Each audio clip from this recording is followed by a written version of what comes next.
One call. That was all it took to turn a quiet Louisiana afternoon into a national scandal. General Zara Kingston had driven those highways countless times without an escort. Today was supposed to be routine. A rental car, a folder of classified documents, and a stop at Barksdale Air Force Base for a briefing. Dressed in jeans and a cap, she blended in deliberately. Nothing about her appearance revealed that she was one of the highest-ranking officers in the U.S. Army. When her secure phone dropped to 1 bar, she pulled into the faded parking lot of an old gas station to complete a critical call with the Pentagon.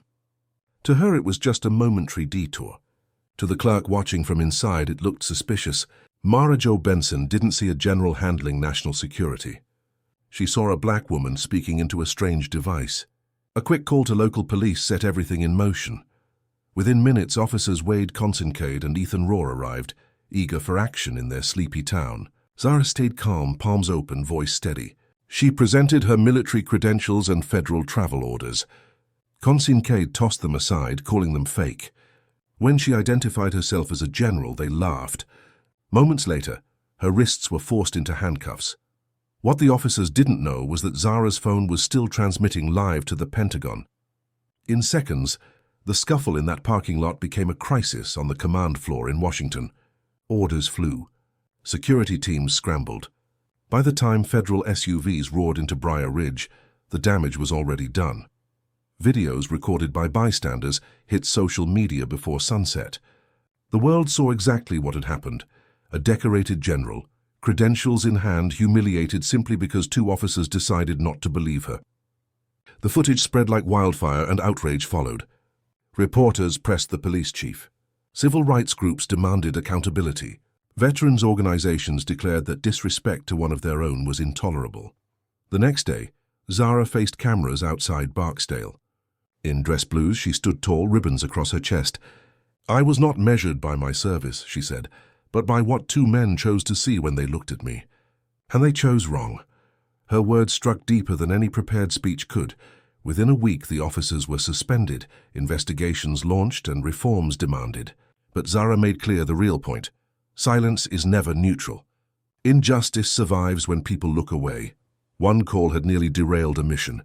Another call, her decision to speak out, turned a small-town traffic stop into a lesson the nation couldn't ignore. A quiet morning in rural Louisiana, a quick drive to base, and a classified briefing waiting at Barksdale.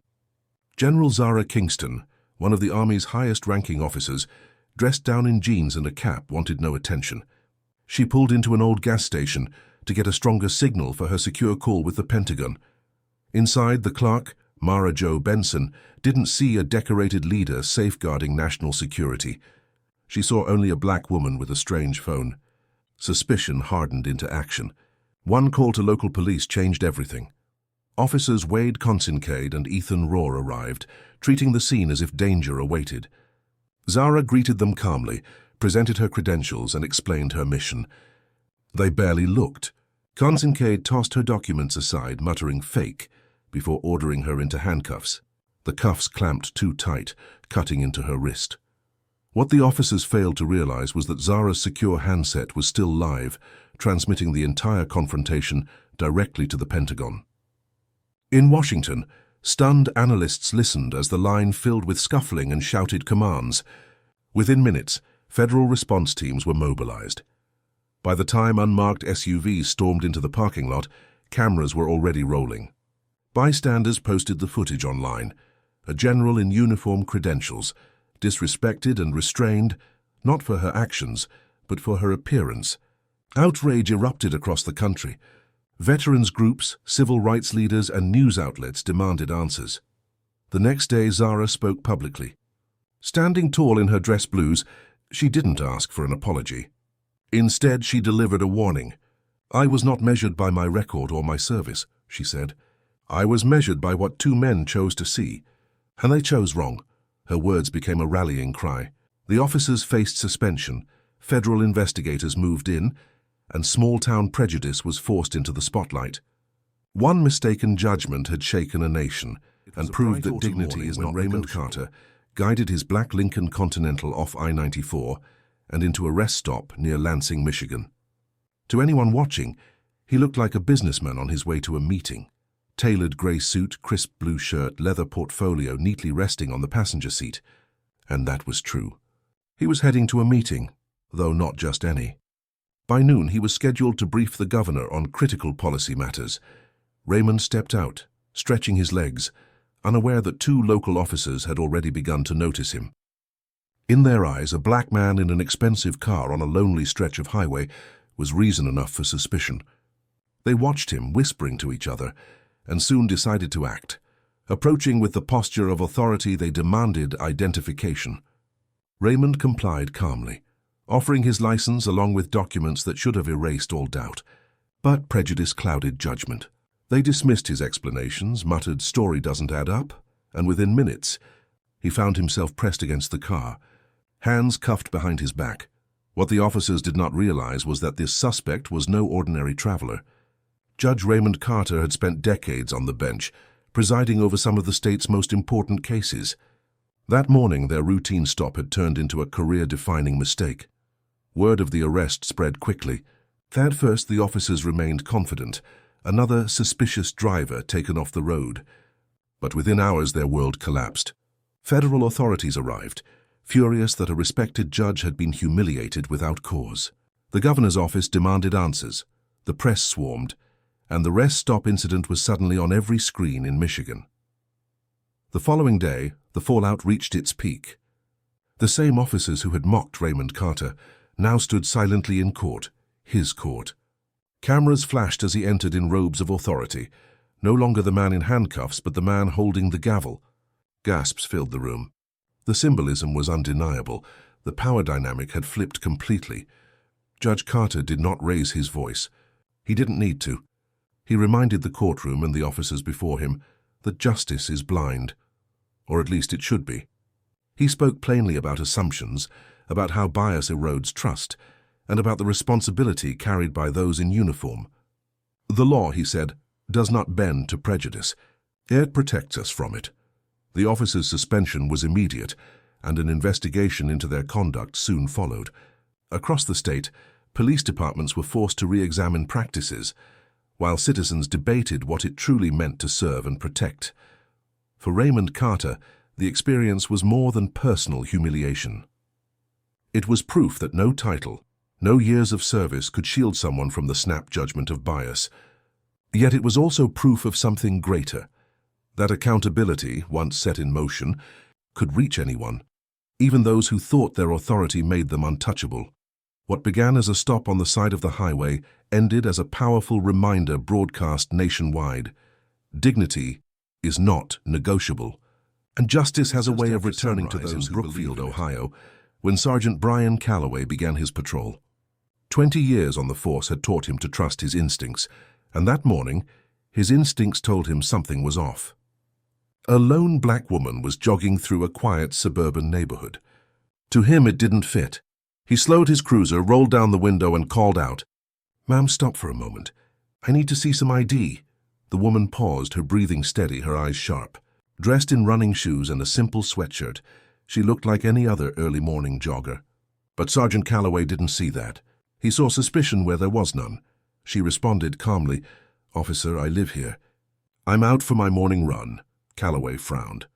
In his experience, explanations were just words. "ID, now." She hesitated, then pulled a small wallet from her pocket. Calloway barely glanced before shaking his head. "This doesn't prove anything." "Step over to the car." By then, neighbors had begun peeking from their windows, sensing tension brewing. The jogger's voice remained even. "You're making a mistake."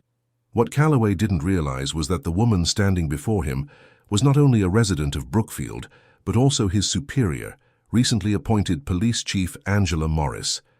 She had chosen this neighborhood to live quietly, believing her community would judge her by her service, not by her skin.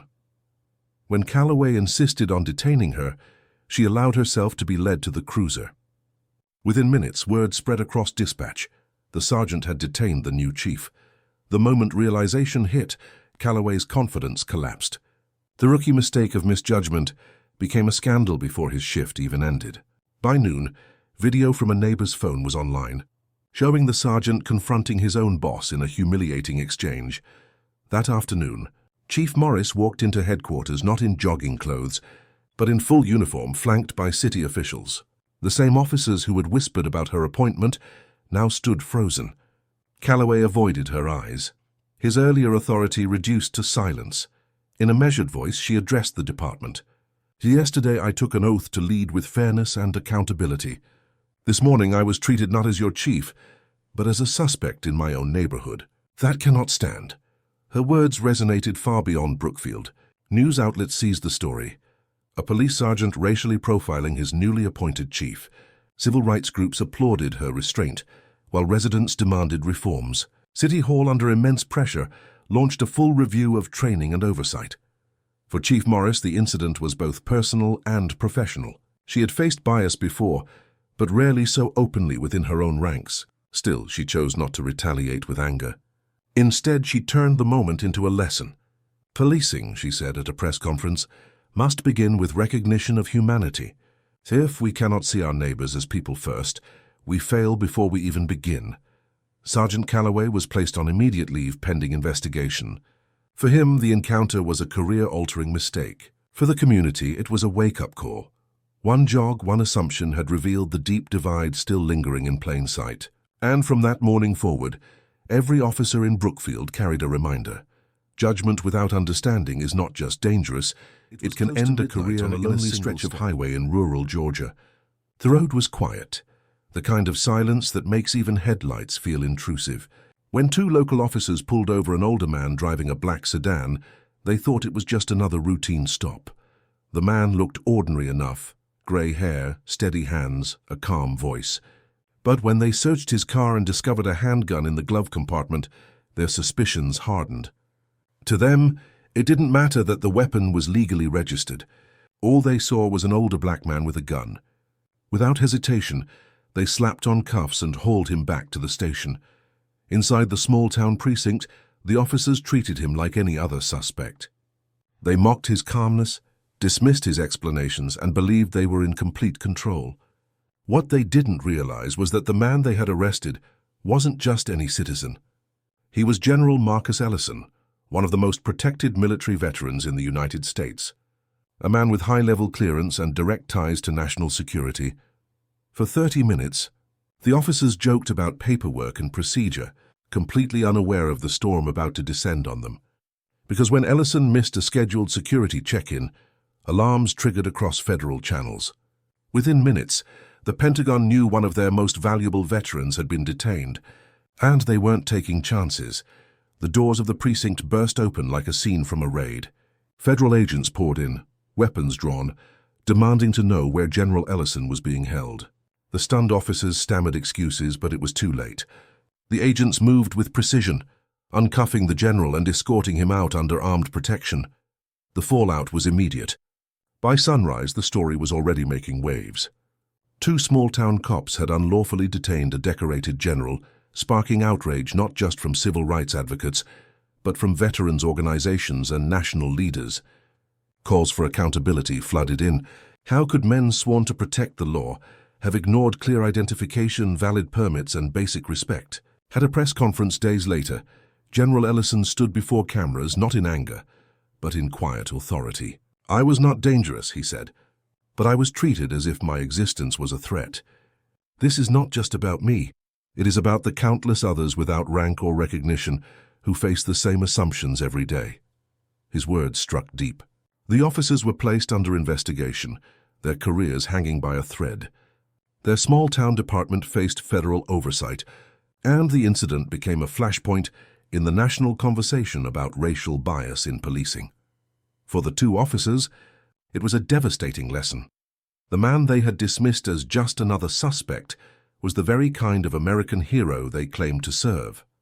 For the country, it was a reminder that dignity cannot depend on uniform or status. What began as a simple traffic stop ended as a national scandal, one that proved accountability has a way of finding those who think they are beyond it. The sun had barely risen, painting the quiet suburban streets with a pale orange glow. Sergeant Brian Calloway, a veteran officer with 2 decades on the force, sipped his coffee as he began his patrol. Experience had taught him to trust his instincts. And when he spotted a lone jogger in the neighborhood, his suspicion kicked in. The jogger was a black woman, dressed in running gear, earbuds in, keeping a steady pace. To Calloway, that was enough. He slowed his cruiser, watched her for a moment, then flicked on his lights. The jogger, startled, pulled out her earbuds and stopped. "Morning," Calloway said as he stepped out. His tone carried authority, but also the quiet certainty that he was in charge. "Can I see some ID?" The woman frowned. "For what reason?" "I'm jogging in my neighborhood." "That's what I'm trying to confirm," he replied, his hand brushing the edge of his holster, as if to remind her of the imbalance between them. The jogger remained calm. "Officer, I live here. My name is Dr. Renee Caldwell." Calloway wasn't convinced. He pressed harder, asking questions, implying she didn't belong. Neighbors peeked through curtains, curious but silent. The air grew heavier with each exchange. Finally, when she insisted on not being treated like a suspect, Calloway moved to detain her. He pulled out his cuffs and ordered her to place her hands behind her back. That was when everything changed. A black SUV pulled up sharply to the curb. Out stepped two men in suits, badges flashing before Calloway's eyes. The jogger crossed her arms, no longer silent. "Sergeant," she said firmly, "you've made a serious mistake. I am Chief of Police Renee Caldwell, your boss." The color drained from Calloway's face. His hand froze, still gripping the cuffs. For 20 years, he had built a reputation as a seasoned cop. But in a single moment, the ground beneath him collapsed. He hadn't just profiled any citizen. He had racially profiled the highest-ranking law enforcement officer in their city. The federal agents accompanying Chief Caldwell stepped forward, demanding Calloway explain himself. His words faltered. He claimed he was just following protocol, that he had reason to stop her. But the evidence, his body cam, her calm refusal, and his aggressive escalation, told another story. By noon, the footage was already under review at City Hall. Within 24 hours, the media had the story. A police sergeant with years of service had humiliated his own chief during what should have been an ordinary morning jog. Public outrage was swift. Civil rights leaders seized on the moment, pointing out that if this could happen to a police chief, it could happen to anyone. The department faced scrutiny. Protests filled the streets, and the mayor called for accountability. Chief Caldwell addressed the public with quiet strength. Standing at the podium, she said, "I wear this badge with pride, but even I was not spared from being reduced to a stereotype. What happened to me happens every day to people without titles, without cameras, without protection. That must change." Her words carried weight. Within days, mandatory retraining programs were ordered. Sergeant Calloway was suspended, his career effectively shattered. More importantly, the community began to confront the hard truth about bias, authority, and the abuse of power. In the end, what started as a routine patrol turned into a career-ending scandal.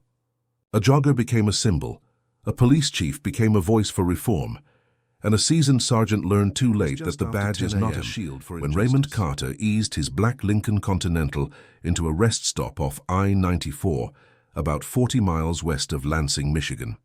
The air was crisp, the lot half empty. Dressed in a slate-gray suit with a light blue shirt, Carter looked like a man on his way to business, which he was.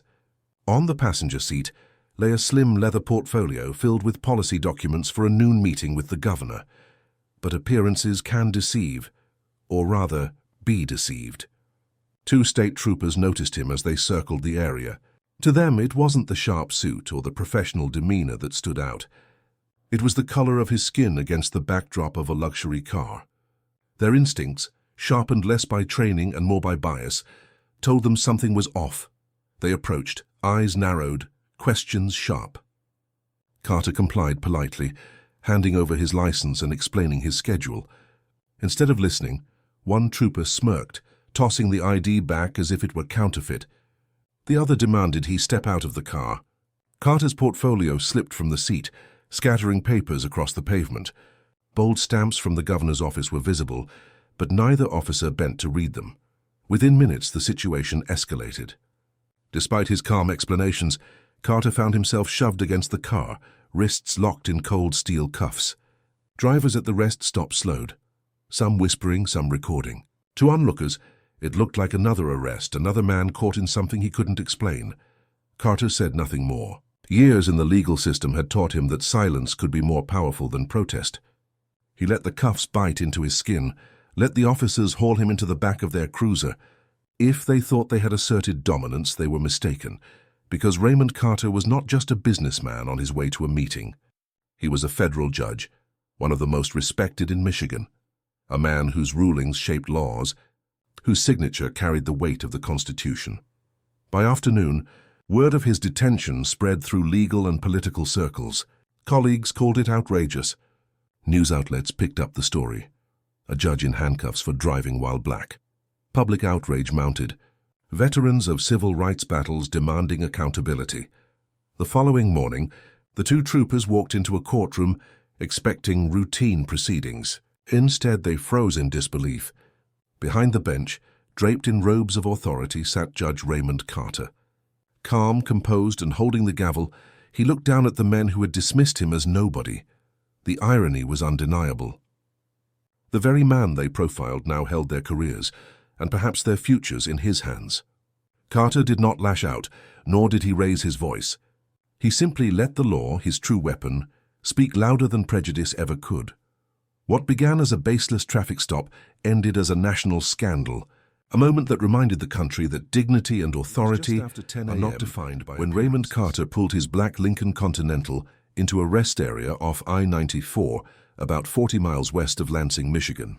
He wasn't in a rush, but he was focused.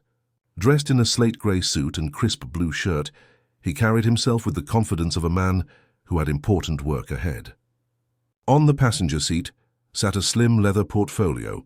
Inside were policy papers he was scheduled to present to the governor at noon. To anyone else, he looked like a professional on his way to a meeting, but to two state troopers scanning the lot, Carter looked suspicious. Their eyes narrowed as they watched him. A black man in an expensive car parked alone, flipping through documents. That was all it took. The troopers approached, questions sharp and voices edged with suspicion. Carter remained calm. He handed over his license, explained he was en route to Lansing, and pointed to the governor's seal stamped on the paperwork. But they didn't bother to look. One trooper muttered that it looked fake. The other told him to step out of the vehicle. Carter did as instructed, his tone measured. Years in the legal system had taught him that dignity was best preserved through composure. But his composure only seemed to aggravate them. They searched his car, ignored his explanations, and when they found nothing, they still chose escalation.